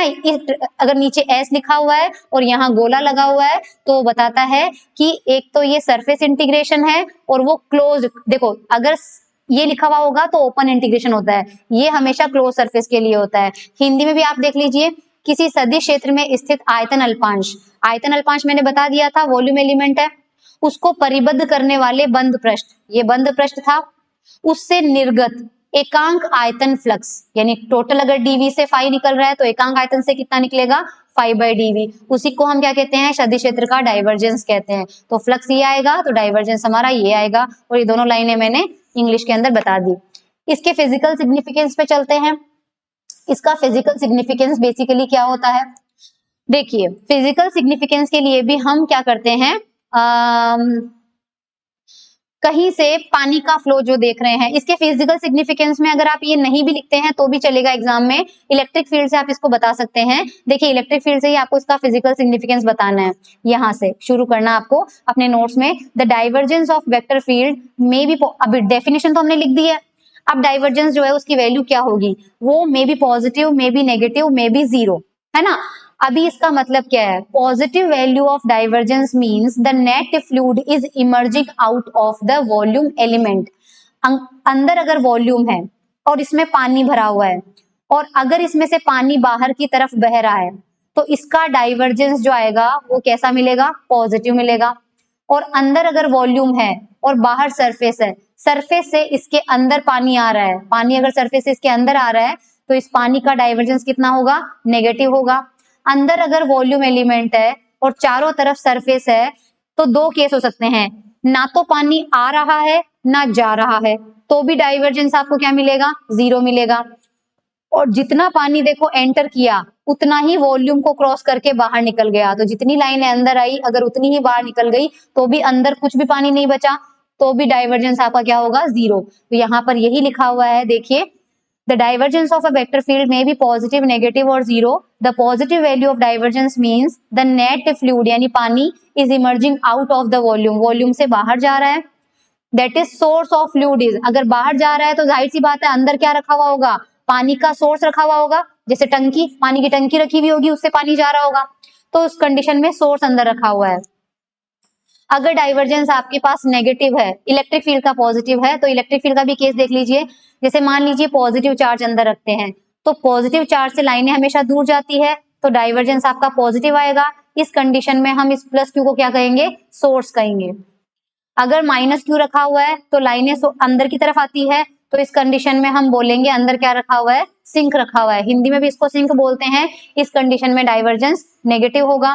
और अगर आपके पास एक वॉल्यूम एलिमेंट से, आप देख लीजिए ये वाला, इसमें एक, दो, तीन, चार, पांच, पांच लाइनें एंटर करी, और यहाँ पे आपके पास एक, दो, तीन, चार और ये पांच, पांच लाइनें एंटर करी, पांच लाइनें बाहर निकल गई, तो इसका डाइवर्जेंस आपके पास क्या होगा, जीरो। इन्होंने मैग्नेटिक फील्ड का एग्जांपल लिया है, वो हम मैक्सवेल इक्वेशन में डिटेल से पढ़ेंगे कि मैग्नेटिक फील्ड का डाइवर्जेंस जीरो क्यों होता है। तो देखो डाइवर्जेंस ऑफ वी जीरो हो जाएगा, ठीक है। तो ये चीजें मैं पढ़ देती हूँ एक बार इलेक्ट्रिक फील्ड के केस में, ताकि आपको समझ में आ जाएगा। देखो, if the divergence of electric field is positive, it means that positive charges are present in the volume element in the electric field and lines of forces are emerging out. अगर charge अंदर present है तो लाइनें बाहर की तरफ निकल रही है। सिमिलरली अगर वो नेगेटिव है then it means sink is situated in the volume element and fluid is flowing into the enclosed volume and is being collected. बर्तन धोते हैं किचन के अंदर, जो सिंक होता है उसके अंदर गंदा पानी सारा चला जाता है, तो इसीलिए इसका नाम सिंक दिया गया है। और सोर्स ऐसा होता है जो जनरेट करता है चीजों को, तो जब लाइनें बाहर जाएगी तो हम सोचेंगे वो कहाँ से जनरेट हो रही है, सोर्स से, इसलिए उसका नाम सोर्स रखा गया है। और अगर डाइवर्जेंस जीरो है तो ना तो आपके पास फ्लूइड बढ़ रहा है वॉल्यूम में, ना ही आपके पास घट रहा है, या फिर उसमें एंटर ही नहीं कर रहा है, तो उस कंडीशन में डाइवर्जेंस जीरो। अब ये बड़ी इंपॉर्टेंट डेफिनेशन है, याद रखना, ऐसा वेक्टर जिसका डाइवर्जेंस जीरो हो उसे सोलेनोइडल वेक्टर कहते हैं, हिंदी में परिनालिकीय सदिश। ऐसा वेक्टर, ऐसा सदिश जिसका डाइवर्जेंस जीरो हो उसको हम सोलेनोइडल वेक्टर कहते हैं। इसका एग्जांपल याद रखना, मैग्नेटिक फील्ड। मैग्नेटिक फील्ड का डाइवर्जेंस हमेशा जीरो होता है, ठीक है। तो आपके पास अगर किसी का डाइवर्जेंस नॉन जीरो आ रहा है तो या तो वहां पर सोर्स मिलेगा या फिर आप सोर्स या फिर सिंक मिलेगा। हिंदी में एक बार देख लेते हैं, पढ़ लेती हूं मैं केवल आपके पास। ये देखिए, किसी सदिश क्षेत्र के डाइवर्जेंस के भौतिक अर्थ को समझने के लिए असंपीड्य द्रव के प्रवाह पर विचार करते हैं। माना द्रव के पी बिंदु पर द्रव का वेग v है, तो उसे आयतन अल्पांश से निकलने वाले द्रव की मात्रा को हम डाइवर्जेंस कहते हैं, जो कि हम ऊपर पढ़ चुके हैं। ये एग्जाम्पल वही है, धनात्मक, ऋणात्मक या शून्य हो सकता है। अगर धनात्मक आयतन है तो द्रव बाहर की ओर जा रहा है और स्रोत स्थित है, जिसके फलस्वरूप द्रव के स्रोत से द्रव बाहर की ओर जा रहा है। इसी तरह से विद्युत क्षेत्र का डाइवर्जेंस धनात्मक है तो धनावेश स्थित है और रेखाएं बाहर की ओर जा रही है। ऋणात्मक है तो द्रव का सिंक है वो बाहर से अंदर आ रहा है, और विद्युत क्षेत्र में ऋणात्मक है तो बल रेखाएं अंदर की तरफ आ रही है, और अगर डाइवर्जेंस शून्य है तो ना तो आयतन में वृद्धि हो रही है ना ही उस मात्रा में कमी हो रही है, और ये 0 मिलेगा। और ये परिनालिकीय सदिश का यहाँ पर डेफिनेशन देख लीजिए, ये वाला, और एग्जाम्पल मैग्नेटिक फील्ड का। ओके, नेक्स्ट टॉपिक है हमारा कार्तीय निर्देशांकों के रूप में डाइवर्जेंस का मान। इंग्लिश मीडियम वाले देख लीजिए, डाइवर्जेंस इन कार्टेशियन कोऑर्डिनेट, ये भी बड़ा अच्छा टॉपिक है, इंपॉर्टेंट है। मान लीजिए, इसमें डायग्राम कहाँ बना हुआ है, पहले डायग्राम एक्सप्लेन करते हैं। आपको ये डायग्राम दिख रहा होगा, एक कोऑर्डिनेट एक्सिस है, एक्स वाई जेड डायरेक्शन है। यहाँ पे हमने एक इस तरह का घनाभ लिया है, क्यूबॉइड जिसको कहते हैं, या फिर आप इसको रेक्टेंगुलर, इसका नया नाम भी होता है इंग्लिश वाले रेक्टेंगुलर पैरेललोपाइड, पैरेललोपाइड, आप तो इसे क्यूबॉइड ही बोल दीजिए क्योंकि तीनों लेंथ इक्वल नहीं है। तो इसके जो पॉइंट्स है एक्स डायरेक्शन में, देखो ये अलोंग द एक्स एक्सिस है, इसकी लेंथ हमने कितनी ली है dx, अलोंग द वाई इसकी लेंथ कितनी ली है dy, और अलोंग द z kt किस डायरेक्शन में है, z डायरेक्शन में, तो z। इसके बिल्कुल सेंटर पॉइंट पे हमने पॉइंट लिया है p, और इस p बिंदु पर, यानी ये जो शेप है ये हमने कहाँ रख दिया है, एक वेक्टर फील्ड में रख दिया है a में, और a की वैल्यू हर पॉइंट पे डिफरेंट डिफरेंट है। तो हमने इसका सेंटर पॉइंट लिया जो कि p पॉइंट पर है, और उस p पॉइंट पर इसकी वैल्यू कितनी है a, और इस a को हम रिप्रेजेंट कर सकते हैं 3 कंपोनेंट से, i cap ax, j cap ay, k cap az, यानी कि हमारे पास सेंटर पॉइंट यहाँ पे p आना चाहिए, p पर a की वैल्यू है, और वो हमारे पास at the center point p a है, और a हमारे पास ये है। नाउ अब हमें a की वैल्यू निकालनी है किस सरफेस के ऊपर, LQRM सरफेस के ऊपर। अब देखिए एक बार LQRM सरफेस कौन सा है, ये रहा LQRM, यानी इस सरफेस पर a की वैल्यू कितनी है। देखो हमें यहाँ पर डील करना है फ्लक्स के साथ में, हमें यहाँ पर डील करना है, ये बड़ा इंपॉर्टेंट है, समझिएगा। हमें यहाँ पर फ्लक्स निकालना है। आप मुझे बताइए, ax की दिशा आपके पास है, ay की दिशा आपके पास है, az की दिशा आपके पास है, ठीक है। ये सरफेस में अगर इस तरह से यहाँ पर बनाऊं तो ax की जो लाइनें हैं वो तो इसको क्रॉस करेगी, और फ्लक्स क्या होता है, फ्लक्स के लिए लाइनें जो हैं उस एरिया को क्रॉस करनी चाहिए। तो ax की लाइनें तो इसको क्रॉस करेगी, लेकिन क्या इसको ay क्रॉस करेगा, नहीं, क्योंकि ay इसके पैरेलल है। सिमिलरली az भी इस डायरेक्शन में हो जाएगा, az जो है वो इस डायरेक्शन में हो जाएगा, जबकि ax इसको क्रॉस करेगा। तो ay के साथ में हमें कोई काम नहीं है फिलहाल, और az के साथ में भी हमें कोई काम नहीं है। हमारे काम का कंपोनेंट केवल ax है, क्योंकि ax की जो लाइन है वो इस सरफेस के परपेंडिकुलर है, और वो ही इस सरफेस को क्रॉस करके बाहर जाएगी, जिसकी वजह से हमें फ्लक्स मिलेगा। हमें ay और az की वजह से कोई फ्लक्स नहीं मिलेगा, इसलिए हम सिर्फ ax का मान निकालेंगे कहाँ पे, LQRM सरफेस के ऊपर। अब देखिए P बिंदु पर ऑलरेडी इसका मान कितना है, ax। हम हमारे कन्वीनियंस के लिए ये मान लेते हैं कि राइट हैंड साइड में जाने से ax का मान बढ़ता जा रहा है। ये हमने हमारे कन्वीनियंस के लिए मान लिया कि जैसे जैसे हम दाईं दिशा में जाते हैं हमारे ax का मान क्या होता जाता है, बढ़ता जाता है। अब अगर मैं आपसे ये कहूं कि डेल्टा x दूरी तय करने से ax के मान में परिवर्तन मान लीजिए कितना होता है, डेल ax। ओके, ये बात समझ में आई। डेल्टा x दूरी तय करने से अगर ax की मान में परिवर्तन डेल्टा ax होता है तो यूनिट डिस्टेंस ट्रेवल करने से परिवर्तन कितना होगा, del ax upon del x। और dx दूरी ट्रेवल करने से, या सॉरी dx बाय 2 दूरी ट्रेवल करने से परिवर्तन कितना हो जाएगा, तो del x upon del x को मल्टीप्लाई कर दीजिए dx अपॉन 2।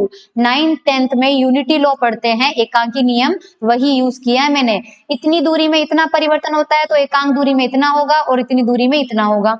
हमने dx क्यों लिया, क्योंकि जो LQRM है वो बिंदु P से कितनी दूरी पर है, P बिल्कुल सेंटर पे है, और ये पूरी लंबाई यहाँ से लेकर यहाँ तक की लंबाई कितनी है, dx है। तो यहाँ से यहाँ तक की लंबाई कितनी हो जाएगी, dx बाय 2। तो जब हम P से चलेंगे और कहाँ पर पहुंचेंगे, LQRM सरफेस पे पहुंचेंगे, तो इस सरफेस पर वैल्यू कितनी हो जाएगी। अब हम ये मान के चल रहे हैं कि जैसे जैसे हम दाई डायरेक्शन में जा रहे हैं ax का मान बढ़ता जा रहा है। तो P बिंदु पर कितना था, ax तो पहले से था प्लस यहां से यानी P बिंदु से इस सरफेस तक आने में x के मान में जितना भी परिवर्तन हुआ होगा उतना हम और ऐड कर देंगे, और वो परिवर्तन कितना है, वो परिवर्तन आपके पास है ये वाला, तो ये चेंज हमें ऐड करना है। तो अब देखिए ये चेंज ऐड करने के बाद कितना वैल्यू आ रही है हमारे पास, ये देख लीजिए, शिट।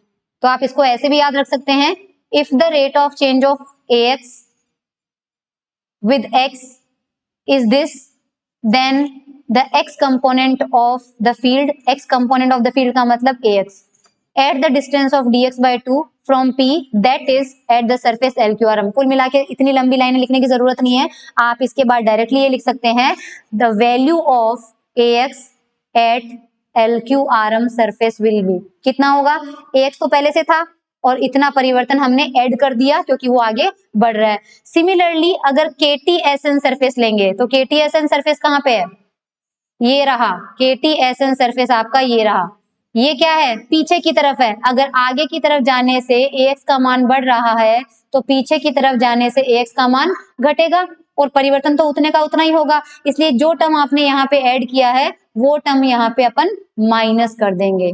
तो हमें क्या मिला है, इधर का सरफेस और एक इसके पैरेलल पीछे का सरफेस, राइट। तो यहाँ पर फ्लक्स मिल गया अपन को और यहाँ पर भी फ्लक्स मिल गया, तो नेट फ्लक्स कितना हो जाएगा, अब देखो ये अंदर की तरफ आ रहा है और यहाँ से अपन को बाहर की तरफ मिल रहा है, तो हमें क्या मिलेगा, flux emerging out of the face LQRM। LQRM से कितना फ्लक्स बाहर निकल रहा है, फ्लक्स का फॉर्मूला हम पहले से ही बता चुके थे, A.DA होगा, A की वैल्यू तो हम वहां पे निकाल चुके हैं, LQRM पे ये हो जाएगा। अब ये कितने एरिया से निकल रहा है, तो इस एरिया की वैल्यू क्या होगी, तो ये लंबाई तो Z दिशा में थी तो DZ, और ये Y लंबाई जो थी ये Y दिशा में थी, तो इसका एरिया कितना हुआ, एरिया हुआ DY/DZ। तो LQRM से कितना फ्लक्स निकल रहा है, A.DA। डॉट क्यों नहीं लगाया, क्योंकि ये एरिया जिस तरह से रखा हुआ है इसका एरिया वेक्टर इसी डायरेक्शन में आएगा, और AX भी आपका इसी डायरेक्शन में है, तो थीटा आपका कितना आ रहा है 0 डिग्री, तो cos थीटा 1 हो जाएगा।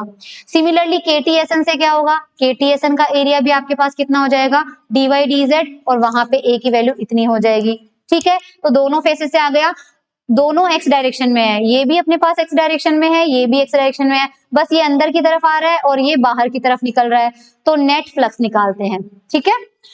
Hence the flux emerging from the volume element along the x direction। तो जितना बाहर निकल रहा है माइनस जितना अंदर आ रहा है, क्योंकि देखो अगर मैं आपसे ये कहूं कि 5 लाइनें बाहर निकल रही है, 4 लाइनें बाहर निकल रही है और 2 वापस घुस रही है, तो टोटल कितना फ्लक्स निकल रहा है, तो आप मुझे बोलोगे 4 में से 2 को माइनस कर दो, तो निकलने वाले फ्लक्स में से अंदर घुसने वाला फ्लक्स को माइनस कर दो। ये निकलने वाला था क्योंकि ये LQRM पे था, ये घुसने वाला था क्योंकि ये KTSN में था, तो निकलने वाले में से घुसने वाला हमने माइनस कर दिया, तो ये वैल्यू हमें मिली। अब जब आप इसको सॉल्व करेंगे, जो कि मैं आप पर छोड़ रही हूं, ये देखिए AX को DY/DZ से करोगे, AX को DY/DZ से करोगे, बीच में माइनस साइन है तो ये टर्म कैंसिल आउट हो जाएगा, और इसको मल्टीप्लाई करके और इसको ये ऐड होके फाइनल आपको ये मिलेगा। हमें पता है DX DY/DZ क्या है, हमारे वॉल्यूम का वॉल्यूम एलिमेंट है, ठीक है, ये हमने x डायरेक्शन में निकाला है। सिमिलरली अगर हम y और z एक्सिस में निकालें तो हम क्या करेंगे, वॉल्यूम एलिमेंट की जगह वॉल्यूम आएगा और वॉल्यूम आएगा, यहाँ पर ax/x था तो यहाँ पर ay/y हो जाएगा और यहाँ पे az/z हो जाएगा, तो हमें x डायरेक्शन में फ्लक्स मिल गया, y डायरेक्शन में मिल गया और z डायरेक्शन में मिल गया। तो अब हम क्या करेंगे, टोटल फ्लक्स निकालने के लिए इन तीनों फ्लक्स को ऐड कर देंगे, तो तीनों फ्लक्स को ऐड करने से हमें पता है कि टोटल फ्लक्स का फॉर्मूला कितना होता है, फाई बराबर, ये फॉर्मूला हम डिराइव कर चुके हैं, और हमारे पास ये x का फ्लक्स, y का फ्लक्स और z का फ्लक्स, सब में से dv कॉमन आ रहा है और हमें ये मिल चुका है, ठीक है। अब हम क्या करेंगे, ये जो वैल्यू है ये आपको पता है, इसको आप क्या लिख सकते हैं, ये देखिए डेल डॉट ए का मतलब क्या है, ये डेल ऑपरेटर हम पढ़ चुके हैं और ये ए वेक्टर है, दोनों को अगर आप मल्टीप्लाई करेंगे तो आपको ये मिल जाएगा, यानी इस टर्म की जगह आप क्या लिख सकते हैं, डेल डॉट ए। तो इक्वेशन नंबर 2 को हम क्या लिख सकते हैं, इक्वेशन नंबर 2 को हम लिख सकते हैं A dot D A is equals to del dot A, और ये जो dv है अगर मैं इसे लेफ्ट साइड में भेज दूं तो मेरे पास क्या आ जाएगा 1/dv, और ये जो फॉर्मूला था 1/dv, ये आपको याद हो तो थोड़ा सा लेक्चर बैक करके देखिए, ये डाइवर्जेंस ऑफ ए था। इसका मतलब डाइवर्जेंस ऑफ ए किसके इक्वल आ गया, डेल डॉट ए के इक्वल आ गया। तो ये देखिए, इसको भले आप मत देखिए, ये देखिए डाइवर्जेंस ऑफ ए इसके इक्वल आ रहा है, तो डाइवर्जेंस ऑफ ए हमारा किसके इक्वल आ गया, del dot A. Hence the divergence of a vector function is equal to the scalar product of del operator and the vector function. ये डेल ऑपरेटर, ये वेक्टर फंक्शन, और बीच में डॉट लग गया, इसका मतलब क्या हो गया, ये स्केलर प्रोडक्ट हो गया। तो यहाँ पर देख लीजिए आप एक बार थोड़ा सा, हिंदी वालों के लिए भी, सिर्फ वो उसके लिए समझाना चाह रही हूँ आपको। ये हमारे डायग्राम का डिस्क्रिप्शन है, ये ए की वैल्यू, ये एल क्यू आर एम पे, ये के टी एस एन पे, ये एल क्यू आर एम से निकलने वाला फ्लक्स, ये के टी एस एन से निकलने वाला फ्लक्स, ये दोनों का डिफरेंस, और ये इक्वेशन नंबर 1, ये हमारा डायग्राम, और ये y का कंपोनेंट, ये z का कंपोनेंट, ये टोटल फ्लक्स, और ये इस तरह से टोटल फ्लक्स, और ये डेल डॉट ए की वैल्यू आ गई। तो ये हमारे पास मिल गया, डाइवर्जेंस का हो गया, और ये वैल्यू हमारे पास आ गई। ये नोट्स के पर्पज से आप इसको पॉज करके भी देख सकते हैं। ओके, नाउ गॉस का डाइवर्जेंस थ्योरम। गॉस का डाइवर्जेंस थ्योरम समझने के लिए, ओके, ये वाला जो थ्योरम है, हाँ, गॉस डाइवर्जेंस थ्योरम में देखो हम क्या करने वाले हैं, इंग्लिश में चलते हैं, क्योंकि इंग्लिश में क्या होता है कि मैं समझाती हिंदी में ही हूँ। तो इसमें पहले लाइन इंटीग्रल आ गया, गॉस डाइवर्जेंस थ्योरम पढ़ते हैं पहले अपन। हिंदी में वो आ गया, इसलिए वो पढ़ लेते हैं पहले।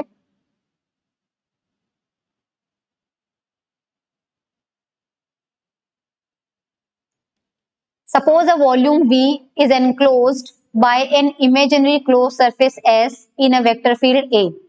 मान लीजिए हमारे पास कोई वॉल्यूम है इस तरह से, ये वॉल्यूम एलिमेंट है, ठीक है। It is enclosed bye a surface S, ये इस तरह का कोई सरफेस S मैंने बना दिया, उसके अंदर ये वॉल्यूम V है, V भी बड़ा है और S भी बड़ा है। The volume V can be considered to be made up of a large number of volume element in the form of rectangular. इसी वॉल्यूम के छोटे छोटे छोटे छोटे टुकड़े कर दीजिए, इसी वॉल्यूम के छोटे छोटे छोटे छोटे टुकड़े कर दीजिए। ये हमने टुकड़े कर दिए, होगा क्या, हर टुकड़े से कुछ फ्लक्स बाहर निकलेगा, and the total flux which is coming out of the complete surface S. तो जो इस एस सरफेस से टोटल फ्लक्स बाहर निकलेगा वो किसके इक्वल होगा, द सम, यानी total of the flux emerging from its element, यानी कि इसके जो एलिमेंट्स होंगे उनसे निकलने वाले के बराबर होगा। इसी तरह से हम सरफेस के भी छोटे छोटे हिस्से कर देते हैं, सरफेस के भी छोटे छोटे हिस्से कर दो, तो एक सरफेस यहाँ से φ1 फ्लक्स मिलेगा, यहाँ से φ2 फ्लक्स मिलेगा, लास्ट में सबको ऐड कर देंगे। तो एस सरफेस से मिलने वाला जो फ्लक्स होगा वो हम किसके बराबर करेंगे, जो हमने सरफेस के छोटे छोटे टुकड़े किए हैं उनका फ्लक्स निकाला। हमें पता है कि एक छोटे टुकड़े से जो फ्लक्स हमें मिलता है वो किसके इक्वल होता है, सपोज ith नंबर का है, जैसे 1 है, तो a1 डॉट da1, पहले एरिया का हमने da1 लिया है और वहां पर वेक्टर फील्ड है a1, तो उसका क्लोज सरफेस उससे फ्लक्स कितना मिलेगा अपन को, a1 डॉट da1। अब हमने इस सरफेस के छोटे छोटे टुकड़े कर दिए, सबको ऐड करेंगे, ऐड करने के लिए हमने लगा दिया समेशन, ठीक है। लेकिन हम जानते हैं डाइवर्जेंस की डेफिनेशन से, अभी थोड़ी देर पहले हमने देखा है कि डाइवर्जेंस ऑफ ए को हम क्या बोल सकते हैं, डेल डॉट ए बोल सकते हैं, राइट। और हम जानते हैं कि डाइवर्जेंस ऑफ ए किसके इक्वल होता है, A dot D A upon 1 upon D V, ये होता है। तो यहां से आप देखिए इन दोनों को, इन दोनों से हमें क्या मिल सकता है, A dot D A is equals to del dot A multiply by DV. यहां से ये मिल सकता है ना, डीवी को मैंने क्रॉस मल्टीप्लाई कर दिया और राइट हैंड साइड में ये रखा, तो यही इक्वेशन यहाँ लिखी हुई है, देखिए integration a i dot D a i, आईवा एलिमेंट है उसके बारे में बात हो रही है, तो del dot a i d v i हो जाएगा, जहां पर डीवीआई क्या है, आईएथ वॉल्यूम एलिमेंट, क्योंकि बड़े वॉल्यूम को हमने छोटे छोटे टुकड़ों में तोड़ दिया है। अगर हम क्या करें, ये ए आई डॉट डी आई की जो वैल्यू है ये हम उस इक्वेशन में यहाँ पर पुट कर दें, यहाँ पर पुट कर दें, तो लेफ्ट हैंड साइड तो अपना क्या रहेगा, लेफ्ट हैंड साइड तो हमारा रहेगा सेम, ये two A dot D A रहेगा इक्वल, समेशन का निशान एज इट इज रहने दो और इसकी जगह ये रख दो, क्या आएगा, डेल डॉट ए आई साथ में आ जाएगा डीवीआई, ठीक है। यही एक्सप्रेशन यहाँ पे लिखा हुआ है, वैल्यू पुट कर दी हमने। अगर हमारा एलिमेंट जो है वो बहुत ही छोटा ले लिया जाए कि हम समेशन अप्लाई नहीं कर सकते, तो हम इस समेशन की जगह क्या ले लेंगे, इंटीग्रेशन ले लेंगे।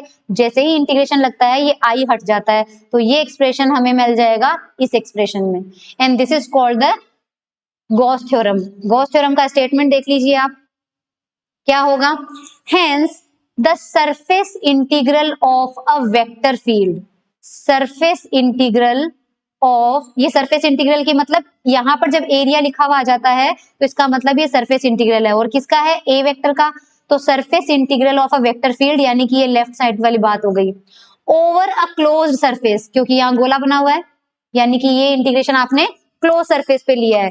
तो the surface integral of a vector field over a close surface is equal to the volume integral, क्योंकि यहाँ पर डीवी है और यहाँ पर वी है, तो the volume integral of its divergence, क्योंकि डेल डॉट ए क्या होता है, डाइवर्जेंस ऑफ ए होता है। ठीक है, तो गॉस थ्योरम का स्टेटमेंट क्या है, surface integral of a vector field is equal to the volume integral of divergence of the vector field, this is known as Gauss theorem.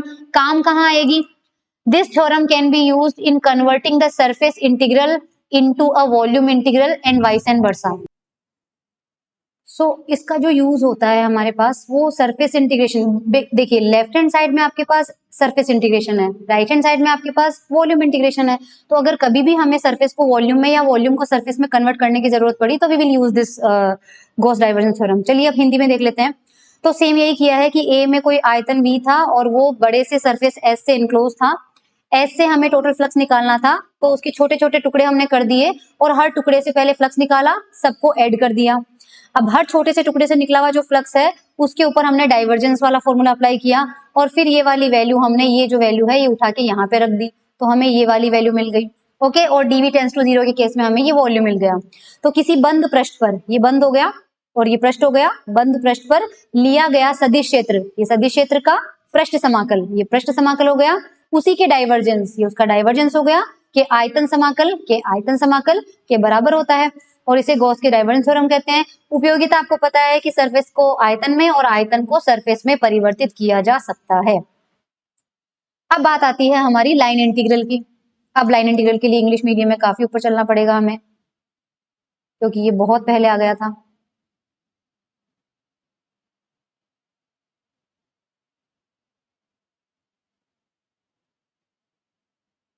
हाँ, ये देखिए बेसिकली लाइन इंटीग्रल क्या होता है। हमारे पास सपोज कीजिए दो पॉइंट है और उनके बीच का जो पाथ है उसको हमने डिवाइड कर दिया बहुत छोटी छोटी लेंथ में। पिक्चर में दिखा देती हूँ, ये रहा पिक्चर हमारे पास, ये P से लेके Q तक का पाथ है, और देखिए हमने छोटे छोटे पॉइंट्स बना दिए हैं। पहले का डिस्प्लेसमेंट dr1, dr2, dr3, और ऑब्वियसली सब पॉइंट की जो डायरेक्शन है वो अलग अलग है, क्योंकि इसका टेंजेंट इधर जाएगा, इसका टेंजेंट इधर जाएगा, इसका टेंजेंट इधर जाएगा। क्लियर? तो हमें क्या करना पड़ेगा, हर पॉइंट पे हमारे पास ये वेक्टर ए का मैग्नीट्यूड भले सेम हो सकता है लेकिन डायरेक्शन तो बदल गई। इसका मतलब ए पॉइंट जो है, ए वेक्टर की जो वैल्यू है हर पॉइंट पे क्या है, डिफरेंट है। तो हमें क्या करना है, जहां हमने dr1 लिया है सपोज वहां पर वैल्यू है a1 वेक्टर, जहां dr2 है वहां पर वैल्यू है a2 वेक्टर, और जहां dr3 है वहां पर वैल्यू है a3 वेक्टर।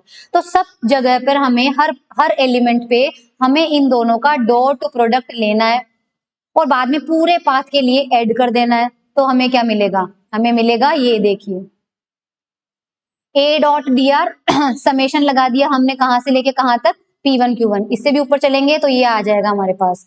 क्या किया हमने, सबके डॉट प्रोडक्ट को ऐड कर दिया, तो ये समेशन के फॉर्म में आ जाएगा हमारे पास। ओके, समेशन के फॉर्म में आने के बाद अगर हमारा लेंथ एलिमेंट जो है वो 0 है तो समेशन को हम रिप्लेस किससे करेंगे, इंटीग्रेशन से। तो ये जो इंटीग्रेशन होता है this is called line integral. ये हमारा क्या होता है, लाइन इंटीग्रल। हिंदी में देख लीजिए सेम वही है, P से लेके Q तक है, dr1 dr2 किया है, सबको ऐड किया है, समेशन किया है, समेशन के बाद हमने ये लिमिट लगाई है तो ये इंटीग्रेशन मिल गया और ये हमें लाइन इंटीग्रल। इंपॉर्टेंट बात है कि इसका फिजिकल सिग्निफिकेंस क्या होता है। तो रेखा समाकल का भौतिक महत्व, फिजिकल सिग्निफिकेंस हम देख लेते हैं। तो ये देखिए फिजिकल सिग्निफिकेंस में क्या होता है। Okay, if in a vector the line integral of the field between 2 points does not depend on the path but depends only on the position of end point, then such field is called conservative field. ये important definition है, exam में आपके पास पूछा जा सकता है। Conservative field को परिभाषित कीजिए। संरक्षित क्षेत्र बोलते हैं इसको। संरक्षित क्षेत्र की डेफिनेशन क्या है? देखो, यहां से लेके यहां तक ये P पॉइंट था और ये Q पॉइंट था। ये रास्ता ऐसा भी हो सकता था, ये रास्ता ऐसा भी हो सकता था, लेकिन लाइन इंटीग्रल के फॉर्मूले में हमने देखा कि सिर्फ P और Q की लिमिट लग रही है और A डॉट dr आ रहा है। और हम जानते हैं इंटीग्रेशन सॉल्व करने के बाद लास्ट में लोअर लिमिट और अपर लिमिट, यानी Q पॉइंट में से P पॉइंट माइनस होगा और पाथ 1, पाथ 2 और पाथ 3 तीनों के लिए P पॉइंट सेम है, Q पॉइंट सेम है, यानी इन तीनों का जो लाइन इंटीग्रल है वो हमें क्या मिलेगा? सेम मिलेगा। और वो क्यों सेम मिलेगा? क्योंकि ये जो लाइन इंटीग्रल है वो सिर्फ एंड पॉइंट्स के ऊपर डिपेंड कर रहा है, बीच के पाथ पे डिपेंड नहीं कर रहा है। अब इसको देखिए, in a vector field the line integral between 2 points does not depend on the path, यानी कि अगर लाइन इंटीग्रल पाथ पे डिपेंड नहीं करता है और only positions of the end point, केवल एंड पॉइंट की पोजीशन पे डिपेंड करता है, तो ऐसे फील्ड को हम कंजर्वेटिव फील्ड कहते हैं। यदि किसी सदिश क्षेत्र के किन्हीं दो बिंदुओं के मध्य सदिश क्षेत्र का रेखा समाकल पथ पर निर्भर नहीं करता है, केवल अंत बिंदुओं की स्थिति पर निर्भर करता है, तो ऐसे क्षेत्र को संरक्षित क्षेत्र कहते हैं। ये बहुत इंपॉर्टेंट है। इलेक्ट्रिक फील्ड और ग्रेविटेशनल फील्ड जो है वो हमारे पास कंजर्वेटिव फील्ड के एग्जाम्पल है। दूसरा फिजिकल सिग्निफिकेंस क्या है कि अगर आपके पास वेक्टर ए जो है वो किसी फोर्स को रिप्रेजेंट कर रहा है, तो हमारे पास A डॉट dr की वैल्यू किसके इक्वल आ जाएगी? F dot dr। और हम जानते हैं कि F डॉट dr क्या होता है? वर्क डन होता है, तो ये हमें टोटल वर्क डन मिलेगा। तो ये देखिए, अगर P से Q तक जा रहे बल को व्यक्त करता है तो ये dr में किए गए कार्य को व्यक्त करेगा, और इस अवस्था में ये जो रेखा समाकल है वो P से Q तक बल द्वारा किए गए कुल कार्य को प्रदर्शित करता है। हिंदी में, इंग्लिश में आप देख लीजिए, if A represents the force then this term represents the total work done by the force field. Okay, so हमारे पास सिमिलरली इलेक्ट्रिक फील्ड आ जाएगा, तो ये इलेक्ट्रिक फील्ड का वर्क डन आ जाएगा। ये लिखना जरूरी नहीं है, फिजिकल सिग्निफिकेंस में 2 पॉइंट लिखने आपको काफी है। इसके बाद हमारे पास आ जाता है curl of a vector field. Curl क्या होता है? देखिए, आपने बालों के बारे में सुना है कि उसके स्ट्रेट बाल है, उसके कर्ली बाल है, तो इस तरह से ये हमारे पास क्या होता है? कर्ल डिफाइंड होता है। बट ओके, आज काफी लंबा लेक्चर हो गया है, हम नेक्स्ट लेक्चर में वेक्टर फंक्शन के कर्ल को कंटिन्यू करेंगे। तो तब तक के लिए thank you so much everyone and have a good day.